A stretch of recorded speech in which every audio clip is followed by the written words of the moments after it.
Okay, so in this tutorial, we'll go about to see how we can use R to detect outliers in a data set. So the data set that we'll be looking at is the blood pressure data set that measures the weight and systolic blood pressure of 26 randomly selected males in the age group 25 to 30. So please download the corresponding PDF file and the R script.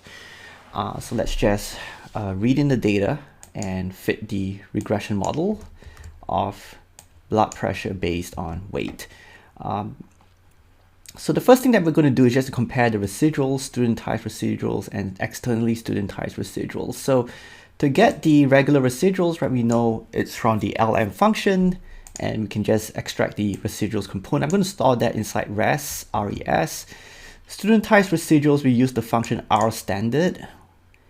So that's how we get the studentized residuals. So I'm going to store that inside student.res, and the externally studentized residuals is done via the function rstudent of your linear model. So I'm going to store all of them, and I'm going to just create a 1/3 plot of all of these residuals just to take a look at the comparisons between these three types of residuals. So let me just run that.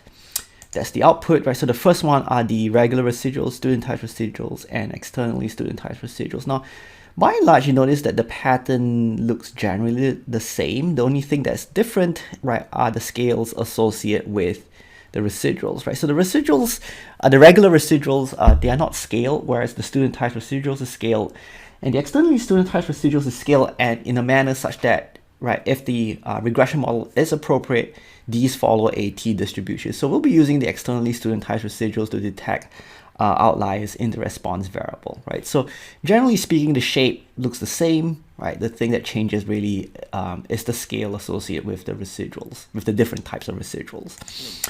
So a few ways in which you can go about detecting which data points are outlying in the response. We do know the theory tells us that if our regression assumptions are met, then the externally studentized residuals follow a t-distribution with n minus p minus 1 degrees of freedom. So I'm going to set the values for n, which is basically the length of our data set, and p the number of parameters that we have, which is 2, right? One predictor and one intercept. And so this qt function gives us the critical value. I'm going to be using the bond-forming procedure. So it's 1 minus alpha 0.05 divided by 2 times n rather than 2, right? So using the bond-forming procedure, the denominator, we have to multiply that by n. So this gives us the critical value. So any externally studentized residual that is larger, or at least its magnitude, if it's larger than 3.5, will be considered outlying in the response. So a few ways in which you can detect the outliers in the response variable. You could sort the externally studentized residuals from smallest to largest, and you see if any. So kind of see none of these, right, have a magnitude larger than 3.5. So that's one way of doing it. Another way is to create like a little plot. So I'm going to create a plot of the externally studentized residuals. I'm going to set it from -4 to 4. So you want to be a little bit careful with these limits over here, because you definitely want to be sure that you set your limits in the sense that you contain all of your externally studentized residuals. So let me plot that, and I'm going to overlay 2 horizontal lines that reflect the critical value, both for the positive and negative value, right? So basically we know any externally studentized residual greater than this first red line or smaller than this red line will be outlying in the response, and we don't have that. So that's another way to do this, to detect the outliers. Another thing you could do is to run a line like this. This basically says, if the externally studentized residual, its absolute value is greater than the critical value, help me identify which data point this is. So I'm going to run this line of code, and name numeric 0 means none of them have this particular criteria. Now let's say if we had a comparison where we're trying to find which externally studentized residual is larger than, say, 1. So let me just rewrite this to say if it's larger than 1. How does this identify? So let me just run this. It will basically give me, right, the 8th data point, 13th, 14th, 15th, 18th. All these data points have externally studentized residuals where the absolute value is greater than 1. So that's how it will show if these exist. So we do know we can use the externally studentized residuals to detect outliers in the response variable. To detect outliers or potential outliers in the predictor, we use leverages. So To find leverages, we use the lm.influence function and extract the component hat to give us the leverages for each data point. Right? So basically, we know if a data point has a leverage that's greater than 2p over n, then it will be considered outlying in the predictor. So we can kind of see the cutoff value 0.15. So we kind of have two data points, right? 24 and 23. These two data points are outlying, potentially outlying in the predictors. That's one way of doing it. Again, I could have created a plot of my leverages, right? And then I basically overlay a line which corresponds to this cutoff point of 2p over n. And we can kind of see that these two data points are larger than 2p of n. Now, if you notice something like this, right, you might want to say, well, I want to identify these two data points. How would I go about doing that? You could identify data points on the plot using the identify function. So let me just run that. And you notice how my mouse cursor is now changed to like a crosshair. So basically I can click on the data point. It tells me that's data point 23, data point 24, right? And to stop this, I can just right click and say stop, and then it'll tell me it's data point 23 and 24 that I have identified. Right, and that's one way. And obviously the last way is to use as before. We could use this function. You could write a code like this to point me out the leverages that are greater than 2p over n, right? Data points 23, 24. So fairly similar ways, right? I'm just presenting a few different ways for both. Now we do know, right, really usually what we are interested in are observations that are influential, right? So influential observations are those where if we remove them, they drastically change, right, the fitted value or change the estimated coefficients, and that's how we measure influential observations.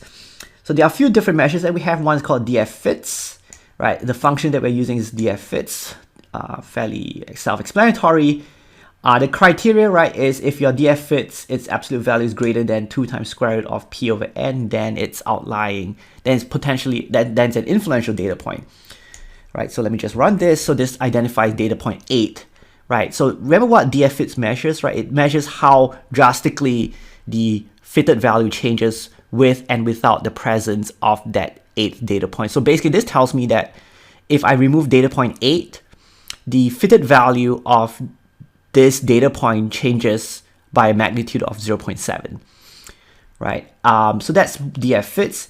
Another measure we have is called df_betas, which measures how the estimated coefficients change.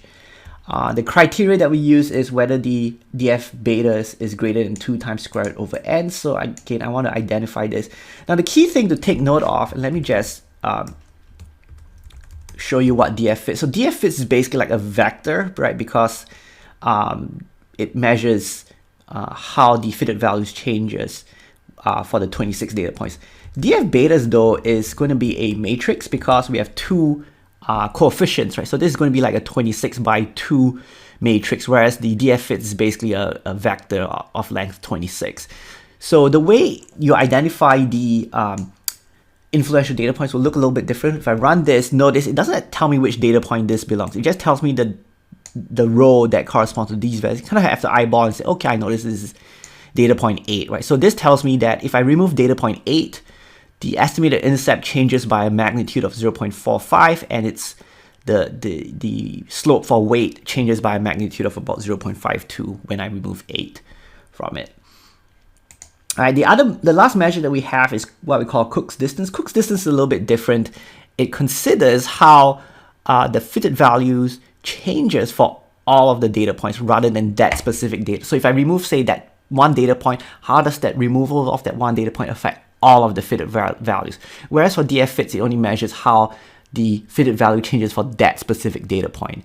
df_betas also talks about how, right, it changes, those coefficient changes when you remove that one data point. So they all are based on similar ideas, but they are not exactly the same. So there could come a time where, again, the data points they identify could be a little bit different. So let me just use Cook's distance. And the criteria that we use, right, is that if the Cook's distance is larger than the critical value of the 50th percentile for F distribution with P and N minus P degrees of freedom. So let me just run this. Whoops, I did not run the Cook's distance function. And based on Cook's distance, none of my data points are considered an outlier, right? So data point 8, it affects its specific fitted value, but if you consider how it affects all of the other data points, it doesn't affect the other data points that much. So again, they measure they are based on similar ideas, but they may not agree because they measure slightly different things. Okay, so this is just how we could use R to help us identify the outliers as well as the influential data points.